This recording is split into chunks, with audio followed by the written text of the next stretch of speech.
அற்புத அருள் செய்திகளையும் உலகம் முழுக்க பார்த்து மனதுக்குள்ளே தியானம் செய்து தன் எண்ணங்களெல்லாம் நிறைவேற வேண்டும் என்று பிரார்த்தனை செய்து கொண்டிருக்கிற எல்லா பக்தர்களுக்கும் உங்கள் எண்ணங்கள் எல்லாமே ஆண்டவன் அருளாலே நிறைவேறி நீங்கள் எல்லோரும் எந்நாளும் ஆனந்தமாக இருக்க வேண்டும் என்று சொல்லி உங்களுக்காக பூர்ணமாக பிரார்த்தனை செய்து கொள்கிறேன். ஆண்டவனின் திருவருள் என்பது ஆற்றல் என்பது கண்ணுக்கு தெரியாதது. அது செயலாக வரும்பொழுது மனிதன் ரூபத்திலேயோ அல்லது ஒரு செயலின் ஒரு தொழிலின் ரூபத்திலோ அல்லது நாம் அடைகின்ற பலன்களின் வடிவிலோ நாம் பார்த்து கொள்வதுதான் ஆற்றலின் மகிமை. ஏன்னா ஆற்றல் என்பதற்கு தூய தமிழிலே அற்புத பெயர் சக்தி என்பதுதான் பெயர். அந்த சக்திக்கு ஒரு குறிப்பிட்ட உருவம் என்பது கிடையாது. அது மின்சாரத்தை மாதிரி தான். எப்படி ஃபேனில் விட்டால் ஃபேன், என்ன ரேடியோவில் விட்டால் ரேடியோ, லைட்டில் விட்டால் லைட்டு. ஆனால் மின்சாரம் ஒன்று தான். பல்வேறு பொருள்களுக்கு அது செயலாக்கமாக வருவதை வைத்து நாம் பலனடைந்து கொண்டு இருக்கிறோம். அதை மாதிரி சக்தி என்பது ஒன்று. அந்த சக்தி பல்வேறு கோணங்களில் நமக்கு இந்த உலகத்திலே காட்சியளித்து வந்த அவதாரங்கள் தான் நாம் வணங்கி கொண்டிருக்கின்ற ஒவ்வொரு தெய்வ தரிசனங்களும். இவைகளை பூரணமாக உணர்ந்து வந்தால் அது ஞான நிலைகளுக்கு வரும். அது பூரணப்படாமல் நம்ம வணங்கிக்கிட்டே இருந்தோம்னா அது பக்தி நிலையோடு நின்றுவிடும். பக்தி நிலை என்பது முதல் படி, ஞான நிலை என்பது முக்கிய படி. இதில் இரண்டின்படி மறுவன் நின்றால் அவனே வாழ்க்கையினோ நல்லபடியாக இருக்க வாழ்க்கை உண்டு என்பதுதான் நம்மளுடைய காரணங்கள். ஆகையால் நம்ம முதன்மையாக சிந்திக்க வேண்டியது பக்தி தான். பக்தி என்னும் படிக்கட்டிலே ஒரு மனிதன் பரவசமாக இருந்தான் என்றால் அந்த பக்தி அவனை வாழ வைக்கும். ஆனால் கபட பக்தி இருக்கக்கூடாது. ஏன்னா கபட பக்தி நம்ம பிடிக்காதவங்க கெட்டு போகணும்னு நினச்சி நம்ம கும்பிடுவோம். அந்த கபட பக்தி என்ன செய்யாது, ஜெயிக்காது. ஜெயிக்குமாடா, ஜெயிக்காது. தர்ம பக்தி, பரோபகர பக்தி, எல்லா உயிர்களும் நன்னிலையோடு வாழ வேண்டும் என்று நாம் எப்பொழுது இறைவன் பிரார்த்தனை செய்கிறோமோ அதற்கு பேர் பரோபகர பக்தி. இந்த பரோபகர பக்திக்கும் கூட பல்வேறு சோதனைகள் வருவது உண்டு உலகத்தில். இவன் என்னைக்காவது ஒரு நாள் பகைவனுக்காக நம்மகிட்ட எதுவும் கேட்குறானா இல்லையா அப்படின்னு நினச்சி ஆண்டவனே நம்மளை கொஞ்சம் ஒரு சோதனையில் போய் சுழட்டுவான். அப்பொழுது நம்ம விடாப்பிடியாக இறைவா எனக்கு எந்த தீங்கும் இல்லாமல், யாராலும் இடைஞ்சல் இல்லாமல், இடைஞ்சல் கொடுப்பவருடைய இதயத்தை திருத்தி சீராக்க வேண்டும் என்று பூர்ணமாக வணங்கிவிட்டால் அங்கே தர்மம் நிலைத்துவிடும். இந்த நிலைக்கு பேர் தான் பரோபகர பக்தி என்பதாகும். இந்த பரோபகர பக்தியை பற்றி நம்ம பேசுகிற பொழுதெல்லாம் பரோபகர பக்தியில் நிறந்தவர் தான் நமது முனிவர்கள், மகான்கள், சித்தர்கள், யோகியர்கள். என்ன இப்படி சொல்கிறீங்க? யோகினா யாரு, சித்தர்னா யாரு, ஞானினா யாரு, மகான்னா யாரு? ஒவ்வொருத்தருக்கும் ஒவ்வொரு அடையாளம் இருக்குது. யோகி ஒன்றாத உணர்வுகளை ஒருமித்து தன்னுடைய மனதை உணர்வுகளால் ஒருமித்து காட்டுகின்ற மனப்பக்குவத்தை அடைந்து விட்டான் என்றால் அவனுக்கு யோகின்னு அர்த்தம். அந்த யோகி மென்பவர் தான். அது மனித சக்தி தான். இந்த மனித சக்தியை தன்னுடைய மனதோடு இணைத்து வைத்து அடக்கிய நிலைகளில் வியாபித்து கொண்டிருக்கிற ஆற்றலுக்கு பேர் யோக நிலை என்பது பொருள். இதுதான் யோகி. சித்த நிலை என்பது என்ன? மனதை மட்டும், உடலை பற்றி கவலைப்படாமல் மனதை இறைவனுக்கு அர்ப்பணம் செய்துவிட்டு அந்த மனதை இறைமயமாக்கி தான் எண்ணிய எண்ணங்களில் இறைவனை கண்டு தன்னுடைய எண்ணங்களால் இறை சக்தியை தன் இஷ்டப்படி இழுத்து தன்னுடைய ஆத்மாவை இறை சக்தியோடு இணைத்து வைக்கப்பட்ட ஆடலுக்கு பெயர் சித்த ஞானம் என்பது பொருளாகும். அது சித்தர் அப்படின்னு சொல்றது. மகான்கள் என்பது என்ன? மனிதருள் மாணிக்கமாக இருப்பான் மகான்கள்.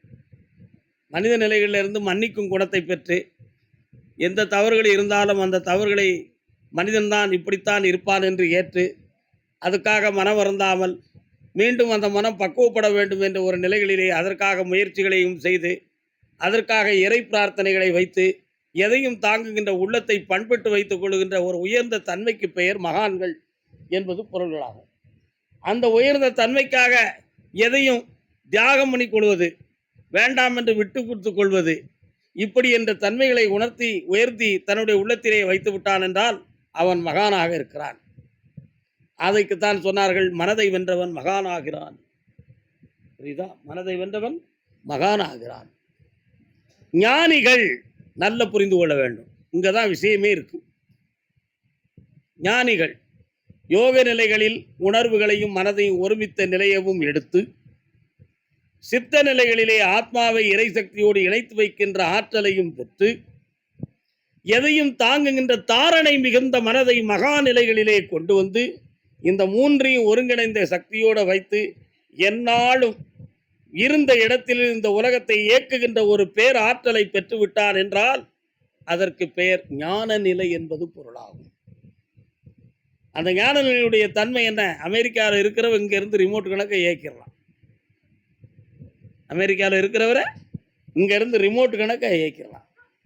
டிவியை தொடாமலே ரிமோட்டை ஓகே பண்ணால் டிவி ரெடி ஆயிரும்ல. அந்த மாதிரி ஒரு ஞானி நினைத்தால் என்ன செய்ய முடியும்? அமெரிக்காவில் இருக்கிறவரை தன்னுடைய சக்தியினால், தான் பெற்ற வரம், தவஞானம், இறை சக்தியினால் அவனுடைய உணர்வுகளை தன் பக்கம் திருப்பி அவனை வழிநடத்த முடியும் என்பதுதான் ஞான நிலை என்பது. இந்த ஞான நிலைகளில் தான் நாம் இன்னைக்கு செயல்பட்டுக்கிட்டு இருக்கிறோம். இந்த ஞான நிலை ஆண்டவனில் பாதி, இறைவனில் பாதி. இந்த நிலைகளை அடைவதற்காக மனிதன் எவ்வளவு பாடுபடணும் தெரியுமா? இந்த புலன் பொறிகளை இப்பதான் நம்ம உள்ளுக்குள்ளே வாரோம். மனித புலன்களுக்கு நம்ம கட்டுப்பட்டு விட்டோம்னா நம்மளை யாருமே ஜெயிச்சிருவான். புலன்களை நாம் வென்று விட்டோம் என்றால் நம்மளை ஜெயிப்பது கடினம், முடியாது. அழுகணி சித்தர் சொல்லுவார், ஆகா புலையனடி அஞ்ஞானம் தான் பேசி சகா காலறியேன் வேகா தரையறியேன் பண்ணார். சாகாக்கால் வேகாத்தலை, வேகாக்கால் சாகாத்தலை. ஆகா புலையனடினா, புலையனுங்கிறது ஜாதின்னு சில பேர் நினைச்சுக்கிட்டான்.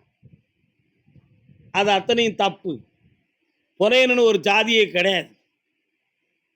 சாதி என்பதே நமக்கு சுமார் 2600 ஆண்டுகளுக்கு முன்னால தோன்றிய ஒரு வகையறா தான். அதுக்கு எவிடன்ஸ் புஸ்தகம் அபிதான சிந்தாமணி. சுந்தரலிங்கம் முதலியார் அவர்கள் ஹைகோர்ட்ல இருந்து அனுமதி எடுத்து நம்மளுடைய இந்திய நாட்டுக்கு ஒரு பெரிய சரித்திர சான்றை உருவாக்கினார். அதில் நீங்கள் படித்து பார்த்தீங்கன்னா அந்த இனம்ங்கிறது அப்போ தான் பிறந்திருக்கு, அதுக்கு முன்னால் பிறக்கலை. மேலும் ஆகா புலையனடி அப்படின்னு சொன்ன வார்த்தை சொன்னவன் யாருன்னா ஞானி. ஞானிக்கு ஏதியா ஜாதி? அவன் தான் ஒன்றும் உறவும் இல்லை, பகையும் இல்லை, சொந்தம் இல்லை, பந்தம் இல்லை, பற்றும் இல்லை, பாதமும் இல்லை, காசும் இல்லை, பணமும் இல்லைன்னு சொல்லிட்டு போயிட்டானே, அவன் ஏன் ஜாதியை பற்றி நினைக்க போகிறான்? இல்லை. புரியுதா? அப்போ ஏன் புலையன்னு சொன்னான் அப்படின்னு ஒரு கேள்வி வரணும்ல.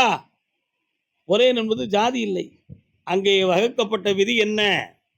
புலன்களுக்கு கட்டுப்பட்டு ஞானத்தை அறியாத ஒரு மயக்க நிலை கொண்டவனை புலையன் என்று சொன்னார். மனிதனுடைய 5 புலன் இருக்கு இல்லையா? இந்த புலன்களுக்கு கட்டுப்பட்டு ஆசபாசத்துக்கு அகப்பட்டு ஞானத்தை புரியாம மயங்கி கிடக்கிறவனுக்கு பேர் புலன்களுக்கு கட்டுப்பட்டதனால் அவன் புலையன். புரியுதா? ஆனா இந்த புலையன் என்பது தனி இனம் இல்லை என்பதை புரிந்து கொள்ள வேண்டும். அதைத்தான் ஞானி சொன்னாரு. ஆகா புலையனடி, ஞானத்துக்கு ஆகாத பெயர் அஞ்ஞானம் தான் பேசி. என்ன பேசினா? ஞானத்தை பத்தி பேசல, அஞ்ஞானத்தை பத்தி பேசினான். அப்படி பேசிய காரணத்தினால் வேகா கால் அறியேன் சாகா தலை அறியேன். இது ரெண்டையும் மாற்றி மாற்றி சொல்லுவாங்க. கால்னா காற்று, காற்றுன்றது வாசி. இந்த வாசி பக்குவப்பட்டுட்டா ஞானி, பக்குவப்படட்ட சோறு வெந்துட்டா சோறு, வேகாட்ட அரிசி.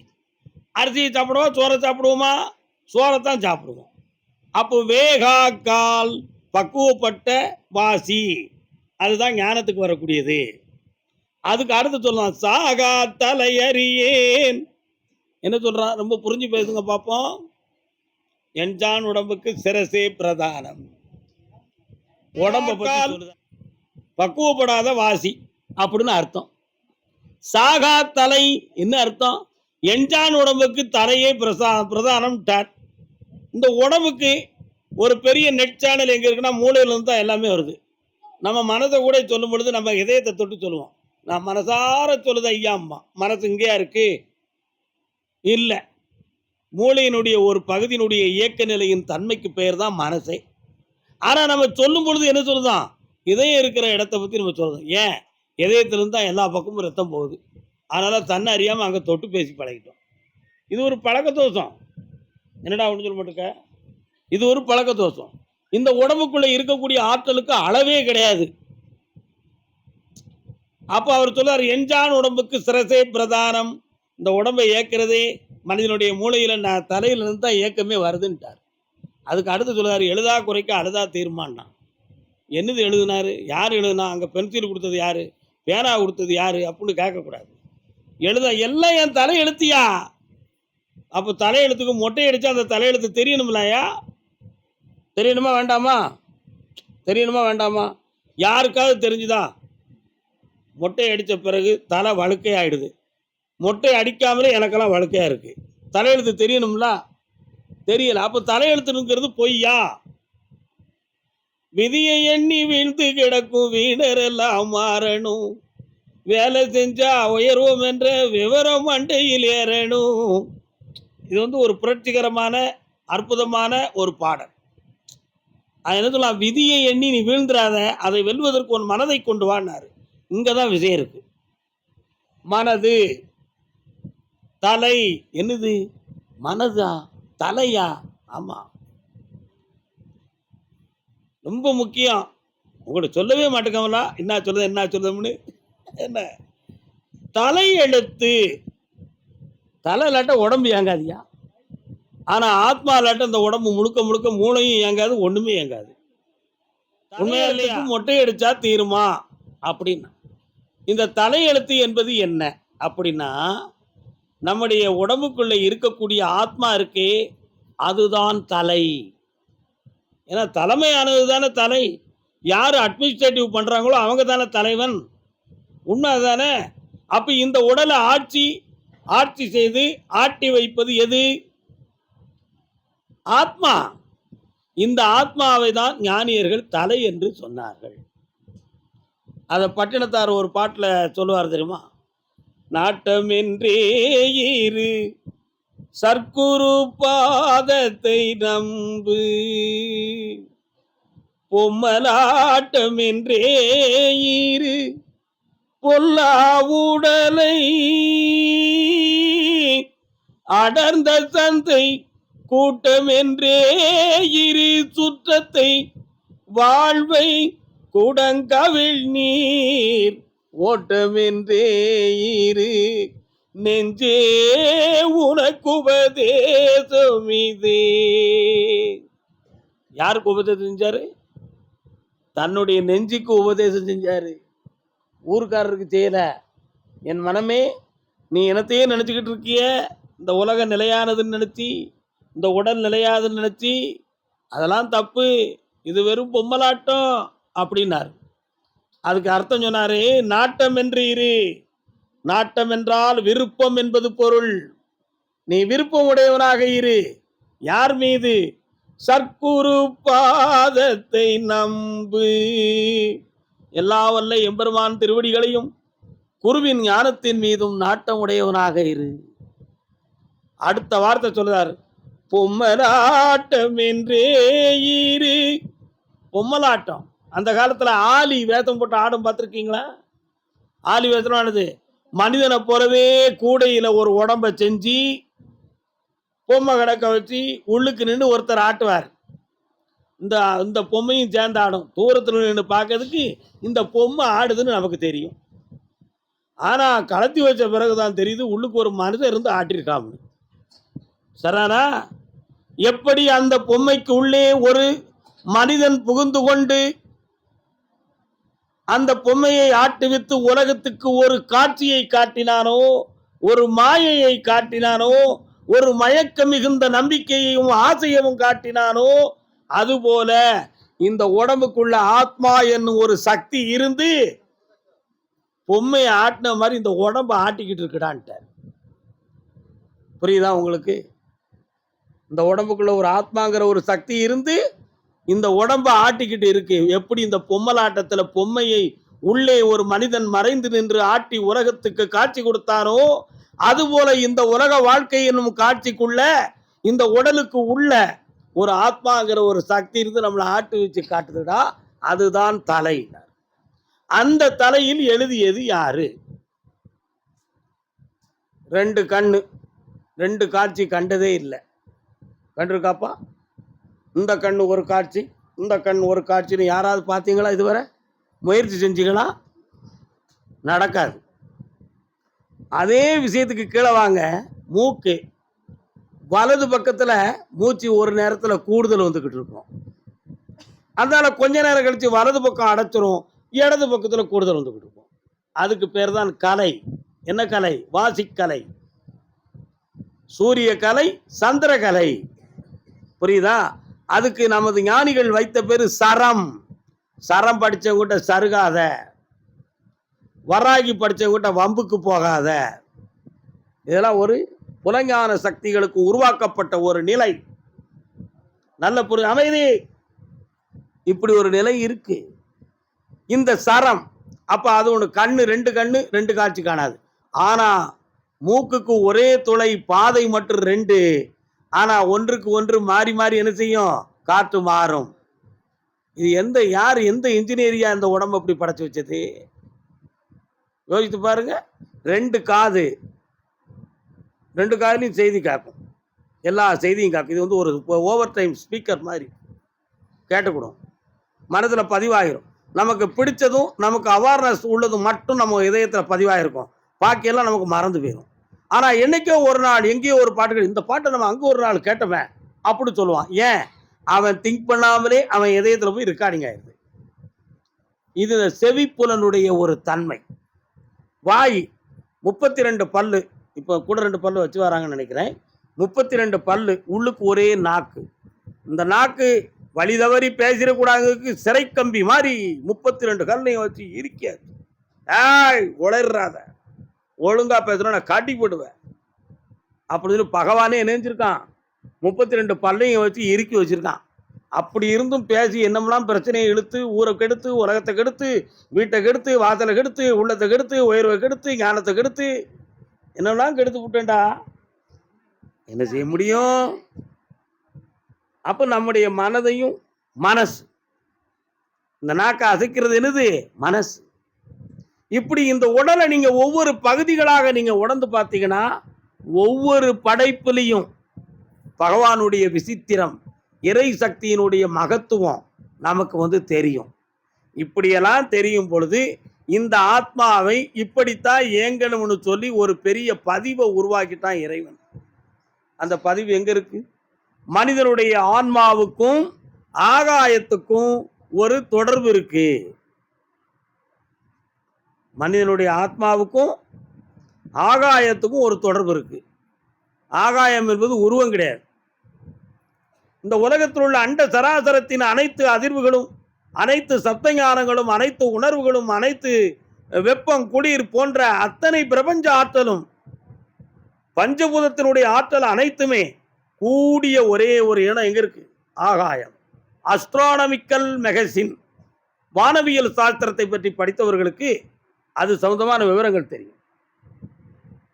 அஸ்ட்ராலஜி படித்தவங்களுக்கு வானத்தில் உள்ள கிரகத்தை பற்றி மட்டும்தான் தெரியும். ஆனா அஸ்ட்ரானமி படித்தவங்களுக்கு வானவியல் சாஸ்திரத்துல வானத்துல என்னெல்லாம் இருக்கு, என்னென்ன அலைகள் இருக்கு, இந்த அலைகள் எப்படி இயங்குது, இந்த அலைகளுக்கும் மனிதனுக்கும் தொடர்பு இருக்காங்கிறத அவங்க ரிசர்ச் பண்ணல. ஆனா அந்த அலைகள் எப்படி இருக்கும், அதுல என்னென்னலாம் பதிவாக இருக்கும், அதனுடைய ஆற்றல் என்ன, மகத்துவம் என்ன, இத்தனை விஷயமும் அங்க இருக்கும். ஆனா மனித உணர்வு அலைக்கும் இந்த ஆகாய அலைக்கும் தொடர்பு உண்டுங்கிறத ஞான விரைவில் அதை இந்த உலகத்துக்கு வெளிக்காட்ட வேண்டும் என்று நான் விரும்புகிறேன். சரியா தப்பாடா? ஒண்ணு. அப்போ இதுல உள்ள பெரிய விஷயம் என்ன? என்னடா நம்ப முடியாதான் சொல்லிக்கிட்டு இருக்கோம்னு நினைக்கிறீங்களா? கிடையாது. மூலாதாரம், சுவாதிஷ்டானம், மணிப்பூரகம், அநாகதம், விசுத்தி, ஆக்ஞை, சகஸ்திராரம், இந்த 7 ஆதாரமும் இந்த உடம்புல இருக்கு. இந்த 7 ஆதாரத்தை போஸ்ட்மார்ட்டம் பண்ணவங்க யாராவது சொன்னாங்களாயா? சொன்னதுண்டா? அங்கே இருக்கு, இங்கே இருக்கு, அப்படி இருக்கு, இப்படி இருக்கு சொன்னதுண்டா? ஞானிகள் மட்டும் தான் சொல்லிக்கிட்டு இருக்கான். எப்படி நம்புறது? எப்படியா நம்புறது? ஆனா இருக்கு. ஒவ்வொரு பகுதியினுடைய உருவ அமைப்பு மூலாதாரத்துக்கு தகுந்தாற் போல் ஒரு உணர்வு. அதத்தான் சொன்னேன். உணர்ச்சி என்பது வார்த்தை ஒன்று. ஆனால் உணர்ச்சியின் விதமோ 18. பரிசம் 18 சமஸ்கிருதத்துல. தமிழ்ல உணர்ச்சி 18. காற்று என்பது ஒன்று. ஆனா காற்றின் விதங்களோ 32. புரியுதா? இவ்வளவு தத்துவங்கள் அதுக்குள்ள இருக்கு. இந்த 32 காற்றுல ஒவ்வொரு வாயுக்களும் ஒவ்வொரு இடத்திலே 7 ஆதாரத்துல ஒரு ஆதாரத்துல சுழலும் பொழுது ஒரு வகையான சிந்தனை, சுவாதிஷ்டானத்துக்கு வரும் பொழுது ஒரு சிந்தனை, இப்படி 7 ஆதாரத்துக்குள்ள ஏங்கி ஏங்கி ஏங்கி வருகிற பொழுது ஒரு சிந்தனை. இந்த 7 ஆதார சக்கரங்களும் திறந்து இருக்கும் பொழுது கிடைக்கிற ஒரு பெரிய அதிர்வாற்றல் வேற. அது திறக்காமல் இயல்பாக இருந்து ஏங்கி கொண்டிருக்கும் பொழுது இருக்கிற ஆற்றல் வேற. இந்த 7 ஆதாரமும் திறக்காம இருந்து ஏங்கினால் அவன் புலன் பொறிகளுக்கு கட்டுப்பட்டு வாழ்ந்து கொண்டு இருக்கிறான். யதார்த்தமாக ஆகாயத்திலிருந்தும் பூமியிலிருந்தும் பிரபஞ்சத்திலிருந்தும் கிடைக்கின்ற அறிவை மட்டுமே பெற்று அவன் இந்த உலகத்தில் ஏங்கிக் கொண்டு இருக்கிறான் என்பது பொருளாகும். 7 ஆதாரத்தையும் துறந்து ஒரு நிலைக்கு வந்து விட்டான் என்றால் அவன் புலன்களை கடந்து ஞானத்தை அடைந்து விட்டான் என்பது பொருளாகும். புரிகிறதா? இந்த ஞானத்தை அடைந்து விட்ட நிலைகளை ஏற்றுவிட்டால் அவனை எந்த சக்தியாலும் ஒன்று செய்ய முடியாது. தெய்வ சக்தியிடம் நேர்முக தொடர்புடையவனா இருப்பான். அஸ்வினி தேவதைகள் மூலமாக நடக்கிற எந்த காரியத்தையும் நம்பக்கூடாது. அஸ்வினி தேவதைகள்னா யாருன்னு சொன்னா, உலகத்துல பிறந்து இறந்து போன ஆன்மாக்களை கைவசம் வைத்து தன்மையப்படுத்தி நடக்கிற சக்திகளை தெய்வ சக்தி என்று நினைத்து செய்யக்கூடிய கர்மங்களை வைத்து இந்த உலகத்தை நம்பக்கூடாது, காரியங்களையும் நம்பக்கூடாது. அப்ப எதை நம்பலாம்னா ஞான சக்தியை மட்டும்தான் நம்பலாம். ஞான சக்தியை மட்டும்தான் நம்பலாம். அருணகிரிநாத சுவாமி முருகப்பெருமானுடைய பேரருளை பெற்று பழனி மாமலைக்கு வருகிற பொழுது சம்பந்தாண்டான் அப்படின்னு சொல்லி ஒரு மாபெரும் மாந்திரிக வித்வேஷனன் ஒருவர் இருந்தார். அவர் தான் முதல்ல வித்வேஷன சித்துக்களை நம்முடைய தமிழ்நாட்டுக்குள்ள கொண்டு வந்தவர். யாரு? சம்பந்தாண்டான்.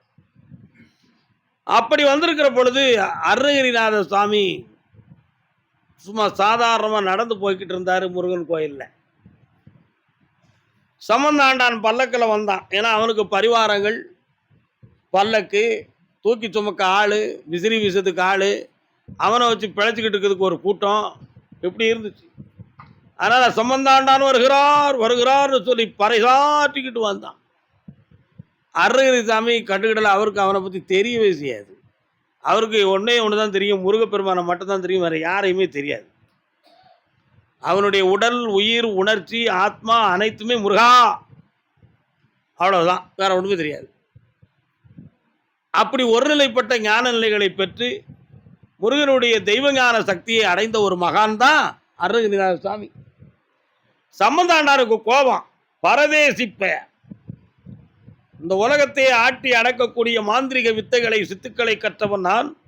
எனக்கென்ன பரிவாரம், எனக்கென்ன பல்லக்கு, எனக்கென்ன கோஷம், எனக்கென்ன கோப்பாடம், இவைகளெல்லாம் இருக்கும் பொழுது என்னைய மதிக்காமல் ஒருத்தன் இருக்கிறானே, யாரடா அவன் அப்படின்னா அருணகிரிநாதரை பார்த்து. நல்லா புரிஞ்சுக்காங்க. யாரடா அவனு சொன்னா அவருக்கு கோபமும் வரல, ஒன்றும் இல்லை. முருகா அப்படி பார்த்தாரு. பல்லக்கு ஒடிஞ்சு கீழே விழுந்துட்டான். ஆனா அவரு வேணும்னு எதுவுமே செய்யல. நீங்க எல்லாரும் புரிஞ்சுக்கணும், வேணும்னு எதுவுமே செய்யல. இவன் பல்லக்கு ஒடியணும்னு அவர் நினைக்கவும் இல்லை. அவன் தண்டனை பெறணும்னு அவர் நினைக்கல. அவனு யாரடா அவனு சொன்ன, யாரா இருக்கும் முருகா அப்படின்னு யதார்த்தமா பார்த்தாரு. பல்லக்கு ஒடிஞ்சு கீழே விழுந்துட்டான். என்ன நடந்திருக்கும்னு நீங்க நினைக்கிறீங்க? தெரியுமா உங்களுக்கு? தெரியாது. சுவாமி அருணகிரிநாதர் 7 ஆதாரங்களும் தன்னிச்சையால் தவம் இருந்து அவருக்கே தெரியாம திறந்து ஆதார சக்திக்குள்ளே ஆறுமுக பெருமானை ஆவாகனமாக உள்ளுக்கே வச்சிருந்தாரு. அவர் தான் முருகன், முருகன் தான் அவருங்கிறத மாதிரி ஆயிட்டாரு. நான் அதுவாக இருக்கிறேன் என்னும் தத்துவமசி தவத்திற்குள்ளே வந்து விட்டார். அப்படி வந்த உடனேயே அவன் எதிர்ப்பாக நினைத்தவுடன் அதை திரும்பி பார்த்த அந்த திருப்புமுனை ஆற்றல், ரியாக்டிவ், டக்குன்னு அவன் பல்லக்க ஒடிச்சிடுது. யாருப்பா நீன்னு கேட்டாரு. விழுந்த பிறகு தெரியுது யாரா இருக்கும்னு. இவருக்கு என்ன நினைச்சு இவருக்கே தெரியல. இவர்கிட்ட இருக்கக்கூடிய அந்த முருகன் என்னும் ஒரு அற்புதமான ஞான சக்தி அந்த சக்திக்கு எதிர்ப்பாக இருக்கக்கூடிய சக்தியை போய் தாக்கிடுது. இதுதான் நடந்துச்சு. அதுக்கு பிறகு ஒரு பெரிய பெரிய சம்பவங்களாக நடந்துச்சு. சம்பந்தாண்டானால நிறைய பாதிப்புகள் வந்து சம்பந்தாண்டானால முடிந்து விட்டார்.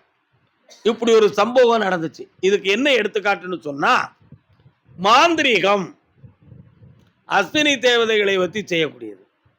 அஸ்வினி தேவதை என்பது என்னன்னா, இந்த உலகத்திலே பிறந்து மனிதனாக வாழ்ந்து இறந்து போன ஆன்மாக்கள் நடுகள் மூலமாக தெய்வீகமாக இருந்துச்சுன்னா அதை போய் வசியம் பண்ணி அதை ஒரு தேவதைன்னு நினச்சி அதை கையில் வச்சு நம்ம நினைத்த கர்மங்களுக்கு அதை ஏவல் செய்து நடத்தக்கூடிய ஒரு சக்திக்கு பேர் தான் மாந்திரிகம் என்பது.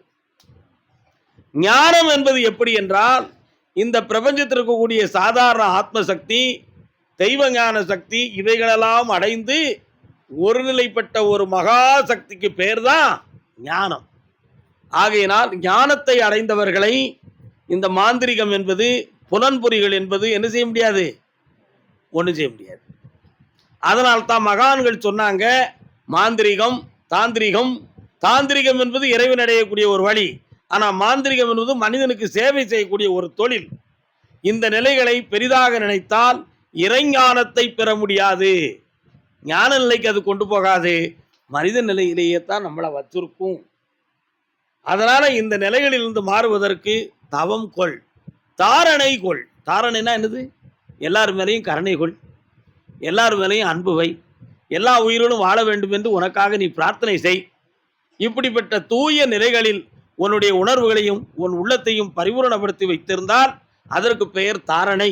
இந்த தாரணைக்குள் இருப்பது தர்மம், இந்த தர்மத்தை இயக்குவது ஆத்மா, இந்த ஆத்மாவில் இருப்பது ஞானம், இந்த ஞானத்தில் இருப்பது தெய்வம். இத்தனை நிலைகளும் அதுக்குள்ள இருக்கு. அதனால ஞானமே இந்த உலகத்தில் உயர்ந்தது. அதை பெறுவதற்கு ஒரே ஒரு கருவி தான் இந்த உலகத்தில் இருக்கு. அந்த கருவி என்னது சொல்லுங்க பார்ப்போம்? நம்முடைய மனசு தான்ப்பா.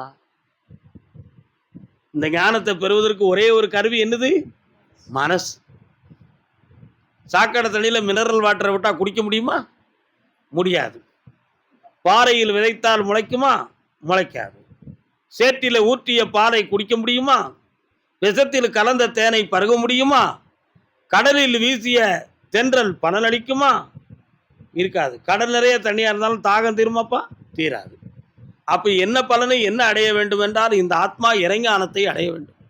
இந்த இறைஞானத்தை அடைய வேண்டும் என்றால் பரந்த மனசும் பரோபகரமான புத்தியும் தர்ம நிறைந்த குணமும் யாரையும் அரவணைக்கின்ற அன்பு கொண்ட நெஞ்சமும் இருந்தால் அவன் ஆண்டவனில் பாதியாக இருப்பான். ஆகையினால் அந்த மனதிலே மாசில்லை என்றால் ஈசனே அவன்தான். மாசிலா மனமே ஈசன் கோயில் என்று அறிந்து எல்லோரும் இன்புற்று வாழ்வோம் வாழ்க.